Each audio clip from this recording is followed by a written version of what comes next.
विकास कामं वेगानं मार्गी लागावीत यासाठी वेगळी भूमिका घेतल्याचं स्पष्टीकरण उपमुख्यमंत्री अजित पवारांनी दिले। त्यांनी राज्यातील जनतेला उद्देशून एक पत्र लिहिले। त्यात भाजप शिंदे गटासोबत जाण्यासंदर्भात माहिती दिली। यात कुणाचाही कसलाही अनादर करण्याचा अजिबात हेतू नव्हता आणि नसेल अशी भावना उपमुख्यमंत्री अजित पवारांनी व्यक्त केली आहे। रत्नागिरी सिंधुदुर्ग लोकसभा मतदारसंघात नारायण राणे उमेदवार असतील तर ठाकरे गटाचा विजय नक्की असा टोला राजन साळवींनी लगावलाय। विनायक राऊत यंदा हॅट्रिक साधणार असल्याचा विश्वासही त्यांनी व्यक्त केला। महाराष्ट्रातील प्रत्येक शाळा, महाविद्यालय आणि सरकारी कार्यालयात जय जय महाराष्ट्र माझा हे राज्यगीत लावण्याचा शासन आदेश जारी करण्यात यावा अशी मागणी मनसे विद्यार्थी सेनेच्या वतीनं करण्यात आली। अमित ठाकरे यांनी मुख्यमंत्र्यांना पत्र लिहून ही मागणी केली। 27 फेब्रुवारी मराठी भाषा दिनानिमित्त हा आदेश काढावा असंही अमित ठाकरेंनी म्हटलंय।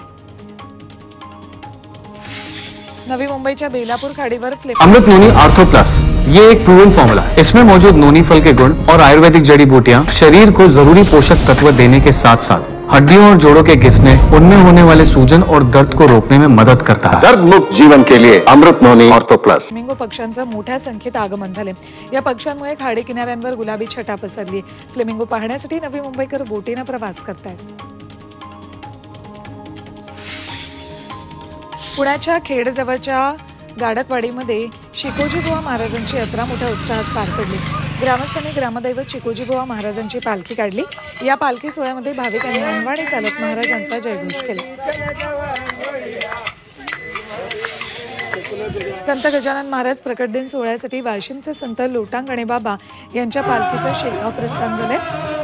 या पालखी सोहळ्यात मोठ्या संख्येनं भाविक सहभागी झालेत। लोटांगणे बाबा यांनी तब्बल 6 वेळा वाशिम ते शेगाव असा 100 किलोमीटरचा प्रवास लोटांगण घालत केला होता। त्यांच्या पश्चात आता भक्तांकडून ही परंपरा कायम ठेवली जाते। प्रयागराजमधील ज्ञानवापी तळघरात पूजा सुरूच राहणार आहे।